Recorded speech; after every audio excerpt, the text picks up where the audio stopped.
Xavier, c'est aussi le curateur de cet espace-là, qui est la Villa Cali-Ouest. C'est un très beau et très vieux bâtiment anti-jewelry qui date, je ne sais pas, du siècle dernier, même du siècle avant, voilà, la fin du 19e siècle. La fin du 19e siècle. Voilà, donc qui aurait besoin de restauration. Mais bon, mais c'est un autre sujet, nous ne sommes pas là pour ça aujourd'hui. Nous sommes là pour cette exposition qui est organisée dans le cadre du Printemps de l'Art et où plusieurs artistes, plasticiens de tous ordres sont réunis. Et justement, Xavier, cette sculpture, cette magnifique sculpture, nous disions tout à l'heure que c'était une alliance de savoir-faire, de talent artistique. Si tu veux chercher cette esthétique assez impressionnante, parce que correspond en fait complètement au schéma de l'art contemporain actuel. On voit toutes les influences, mais on peut se demander est-ce que l'artiste avait connu, par exemple, Giacometti, oui, au siècle dernier, et pourtant, il y a la même force. Avec des techniques différentes, effectivement, mais c'est une pièce impressionnante. Absolument. De technique et d'expression. Ça s'appelle comment? Victor Bruno. Et il faut noter que Victor Bruno est héritier d'une tradition de forgeron depuis, on remonte à 1802. Wow. Donc avant l'indépendance. Avant l'indépendance. Une longue histoire et je suis assez fier de pouvoir présenter cette pièce. Parce que c'est un peu connu, mais plutôt vu un peu comme de l'artisanat. Ouais, c'est de l'art. C'est de l'art. Dimension artistique. Oui, c'est de l'art et c'est aussi toute une technique maîtrisée pour faire tourner, pencher. Donc c'est vraiment du très bon travail. Et il y a des croix aussi, chandeliers, qu'on retrouve à cette exposition. On sent l'héritage de Georges Loto là. C'est ça, on sent Georges Loto. Voilà, dans une pièce comme celle-là, voilà, on sent qu'il y a eu, qu'il y a une influence de Georges Loto. Magnifique. Ce sont ces artisans forgerons qui font les outils qui servent à faire les que l'on peut toujours dire que sa seule forme d'art typiquement haïtienne, c'est nous qui l'avons. Oui. Ah, ça c'est bon à savoir. C'est bon de le dire. Nous avons des peintres et des musiciens, mais le faire découper est typiquement haïtien. Oui, c'est bon de le dire dans le cadre du Printemps de l'Art, que tout le monde le sache. Ce n'est pas que de l'artisanat. Ce n'est pas que de l'artisanat. Voilà, et nous allons avancer, elle est, mine de rien, assez importante. C'est l'exposition qui a remarqué le contraste qu'il y a entre les sculptures de Bruno et ses œuvres abstraites de François Azel. Ah oui, on a failli rater François Azel, tiens. Mais toujours un travail. J'aime beaucoup ce qu'elle fait. J'aime vraiment beaucoup ce qu'elle fait. Le matériau, le carton recyclé. Le contraste est saisissant avec le fer. Oui. On a le sentiment quand on c'est solide. Oui, on a l'impression que c'est du dur, et pourtant, je prends le poids, je ne touche pas l'œuvre. Non, c'est du carton solide. C'est du carton. Mais on n'a pas ce sentiment le même sentiment avec la matière fer. Oui. C'est cette proposition avec un peu de simplement. Oui, mais c'est très original ici ce qu'on propose. Regardez-moi le fond du tableau là, avec les cartons. C'est très original. Le travail de la matière. Très original. Moi je pense qu'il faudrait dans le cadre du Printemps de l'Art aller chercher un petit peu les nouvelles choses, les nouvelles propositions. Et là je pense que François Azel ferait certainement partie de ces nouvelles manières. Voilà. Et puis il faut montrer la technique. Oui. Parce qu'on voit le résultat final, mais le public ne sait pas quelles sont les étapes pour arriver à ça. Oui, c'est vrai. Mais bon, ça sera peut-être une prochaine fois parce que... Écoute, ça c'est la première édition et nous espérons qu'il y en aura bien d'autres. Donc là, on voit son passage entre peinture et collage. Oui. Toujours le lien avec la matière, carton, papier. Oui, et le fond qui reste blanc, c'est très épuré.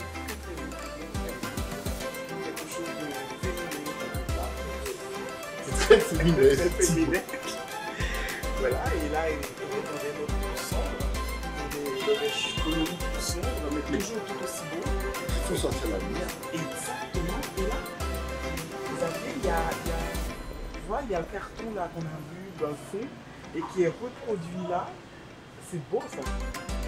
Ah, d'accord, donc on mettrait une lumière sous cette toile, que la lumière sortirait là et ferait... Non, parce qu'il y a un arrière-fond derrière, qui fait que c'est un peu... c'est opaque. Mais c'est en fait, elle procède par retrait de matière. Voilà. Ah oui. Ah oui, je comprends maintenant. Je pensais qu'il y avait un trou derrière, mais non. Mais non, c'est vrai, il y a un retrait de matière. Il faut bien voir les œuvres, parce que oui. Il y a tellement de techniques les œuvres qui sont voilà. C'est très riche. C'est très riche. Oui. Elle a essayé et trouvé quelque chose. Elle a essayé et trouvé quelque chose. Elle s'affirme et ça fait quelques années qu'on la connaissait comme designer de meubles. Ça fait quelques années qu'elle s'est lancée dans la production de son œuvre, on va dire, artistique. Très très intéressant. Finalement, c'est pas mal de surprise. Je pense qu'on va entendre parler d'elle assez vite. Oui. Oliga. Le Oliga a fait cette performance le jour du vernissage. In situ. Comme ça, il faut le courage de le faire. Et je crois que le public a beaucoup apprécié parce que vous avez une concentration au milieu de la foule. Oui. Il faut avoir du métier, de la concentration. Moi, j'aime beaucoup. Il fait son chemin. On commence à le voir un peu partout, autant comme graphiste que sur toile. J'aime beaucoup ce qu'elle a réussi à faire en présence de tout le monde. Voilà, il est un peu autiste quelque part. Cette capacité, voilà, cette capacité à être sûr quand même. À se mettre dans sa petite tour. Oui. Voilà, le résultat est magnifique. On va avancer un autre artiste qui a un nom qui sonne un peu comme le tien, Xavier. Oui, effectivement, c'est Xavier Delacour. Mais son nom d'artiste, c'est Samedi. Donc, Samedi, lui, il travaille plutôt. C'est un peu cubiste, oui, mais très personnel. On ressent beaucoup les influences, par exemple, liées à nos traditions. C'est une forme de masque, on va pas appeler masque de carnaval, mais moins joyeux, plus fort, plus concentré dans l'expression. Moi, je crois que c'est encore un artiste qu'il faut suivre. Oui, je crois aussi. Et là, on a la chance dans cette exposition de le voir dans deux périodes différentes de sa vie. Déjà, là, il y a toujours ce cubisme en fond, mais il y a une autre expression. On sent qu'il a fait du chemin. Il a fait effectivement du chemin. Quand on regarde cette pièce, elle est beaucoup plus affinée. Oui. Le vocabulaire est beaucoup plus concis. C'est ça, oui. Effectivement, il trouve son chemin. Il trouve ses modalités propres d'expression. Oui. Et c'est très... voilà, ça vous saute dessus comme vous voyez son œuvre ici aussi. Et j'aime beaucoup là, il y a quelque chose en cours, quelque chose qui se raconte. Et Rodin avait son penseur. Voilà. Le Samedi à sa penseuse. Sa penseuse, voilà. Il y a quelque chose en continu qui est raconté, voilà. Venez que je vous dise. Je crois qu'on est à l'étape où elle va dire. Elle va dire. Oui. Elle attend le silence. Et le public. Et le public pour se dévoiler. Oui. On sent la tension intérieure. Et de 2015, date qui est inscrite sur cette toile, il signait, mais là il ne signe plus. Pour signer, il signe derrière. Il signe derrière. Il signe derrière comme éditeur que nous allons voir en haut tout à l'heure. Effectivement, tout le monde n'aime pas forcément ta signature. Oui. Tu remarqueras quand même qu'à cette époque-là, les couleurs étaient beaucoup plus fortes, beaucoup plus contrastées. Alors que là, le vocabulaire est beaucoup plus synthétique, beaucoup plus concis. Donc, en regardant juste ces deux tableaux, on peut anticiper que la suite sera encore meilleure. Oui. Mais néanmoins pas sobre, parce que là, ça éclate, ça parle, ça appelle. Il a des choses à dire. Il a des choses à dire, on sent ça. Xavier de la Tour. Il faut rappeler, samedi. Samedi. Ancré dans l'histoire. Un petit peu, ça peut être la cérémonie du bois caïman, ça peut être. On pourrait être effectivement sur la bataille, mais c'est une manière différente de le représenter Oui, par rapport aux techniques plus traditionnelles, à l'imaginaire du bois caïman que les principaux peintres ont montré. Oui, oui. C'est un sujet qui a été très visité. Et là, il trouve une manière originale de nous le représenter avec l'honneur. Et puis c'est quand même assez simple, assez sobre dans le choix des couleurs. Pourtant, la lumière est là. Et on sent la tension. Oui, on sent la tension, voilà. La tension. C'est une esquisse. Et on attend l'action qui va suivre. C'est toujours Alexis Jean-Robert qui a ici un tableau de couleur, un dragon. Non, un dinosaure. Un dinosaure. Pourquoi je parle de dinosaure? Parce que les dinosaures ont vraiment existé, mais les dragons, non, jamais. À ma connaissance, le premier artiste à traiter au niveau des dinosaures, à s'intéresser au temps ou à l'histoire naturelle. J'ai trouvé que c'est assez novateur pour nous. Oui, c'est très émotionnel. De changer de sujet, de changer de motif, d'expression. Et c'est là que quand même très sobre. Les couleurs, le choix des couleurs, la gestion des Il y a contrastes. une prise de risque aussi. Les dinosaures. Parce que quand on peint, et je me permets de voir, quand on peint d'un lieu qui s'appelle Haïti et qu'on choisit de peindre un dinosaure, quand même. Il n'y a pas beaucoup de personnes pour comprendre. Il n'y a pas énormément de personnes pour comprendre de la grave, attention. Absolument.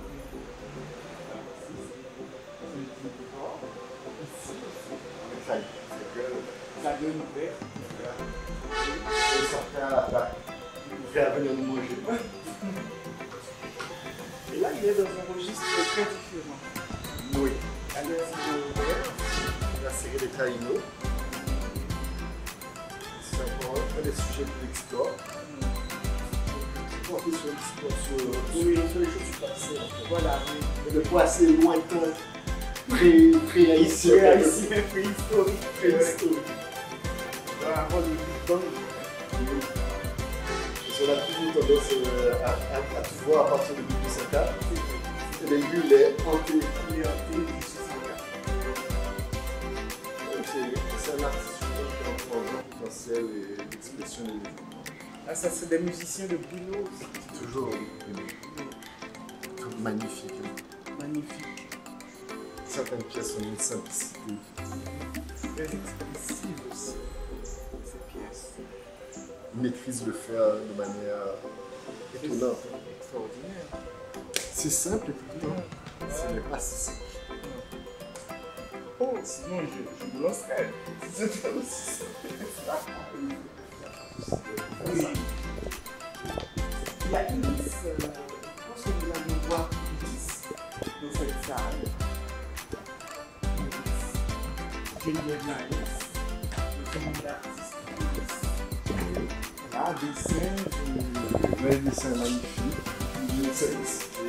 ces dessins sont magnifiques. Et on dirait, voilà, on dirait que ce n'est pas la même personne. Des toiles au dessin. Une forme de schizophrénie dans sa créativité. Peut-être que c'est ça qui équilibre justement au quotidien. Absolument, oui. Parce que les dessins sont très sobres, Oui. et les Très peintures épuré, sont très colorées, très vives, très vif, beaucoup de rouge. avec beaucoup de mouvements aussi. Oui, oui. Là où les autres les dessins sont plus posés, plus sobres. C'est deux moments de la personne, on va dire. Voilà, oui. De moments, une forme de schizophrénie. Dans le très très joli sens, évidemment. Est-ce que les artistes ne sont pas tous quelque part un peu schizophrènes? Je crois. Oui, moi j'en suis certaine à 100%. Si tu ne peux pas, il faut pouvoir vivre dans ce pays et créer. Ouais, il faut pouvoir vivre tout court et voilà, et pouvoir offrir aux autres et à la vie le meilleur des choses que les autres ne voient pas forcément. Voilà, et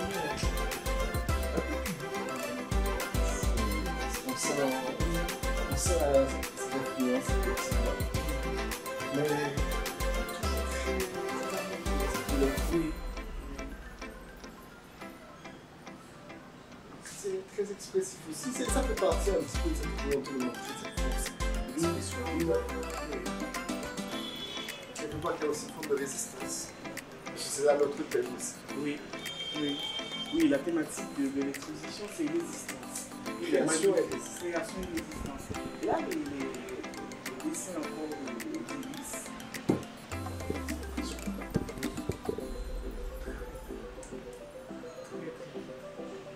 C'est ça. Voilà, on dirait. Puis c'est même. Quelqu'un veut pas dire. C'est très beau. Je dirais que c'était le plus difficile, c'est justement la simplicité. Oui, c'est vrai. Ça demande beaucoup de maîtrise. Mais je ne sais pas comment elle a fait, mais on a l'impression que le papier est très vieux. Il y a des papiers de couleur qui existent. C'est choix. Et la couleur du papier reçoit justement l'utilisation du blanc. Oui, il y a aussi des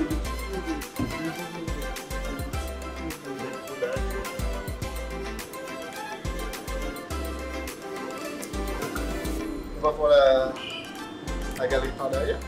Oui, on va voir, c'est très grand, hein? Oui. À l'ouest. Nous avons 8 salles. Nous avons encore là les sculptures de Boulot avec une pièce de Valérie Noisette.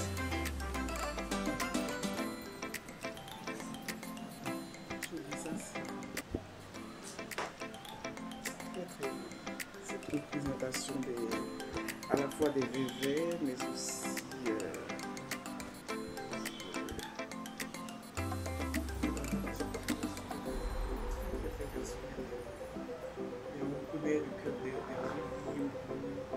des bas, et des visages aussi, barreaux, et très coloré, c'est joyeux. C'est joyeux. C'est joyeux. Et les aviers. Carrefour. Voici, nous sommes en face d'une pièce de aviers très grande pièce. Effectivement. C'est pas que je fais le jeu. Oui. Ça s'appelle Mais où est Dieu dans tout ça? On a tous les symboles du judaïsme, de l'islam, du christianisme, mais aussi des religions ditamolistes, il y a le verre, mais il y a aussi le volcan, l'arbre. Et la question que pose au tableau, où est Dieu dans tout ça? Que faisons-nous véritablement?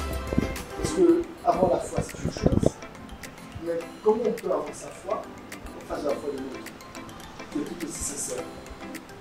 Il est où Dieu? Je n'ai pas la réponse. Oui, il est dans le créateur que tu es. Hein?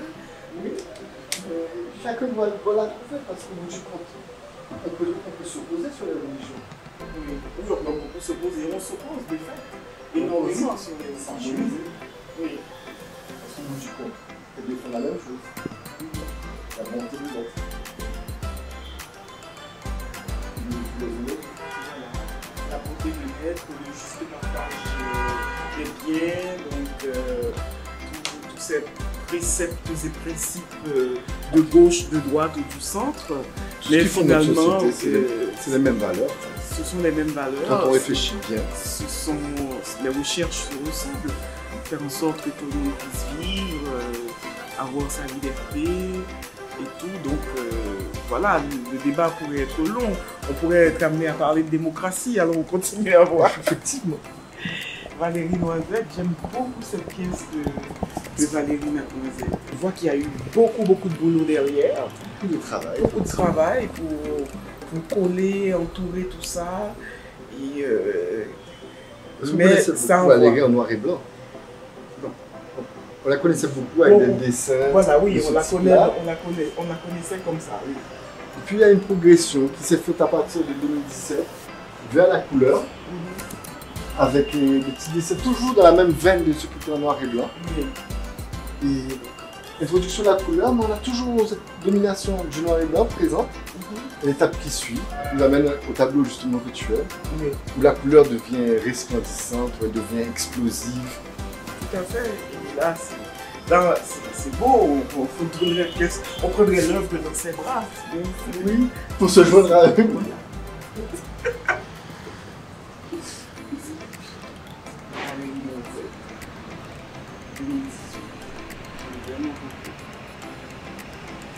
C'est du beau travail.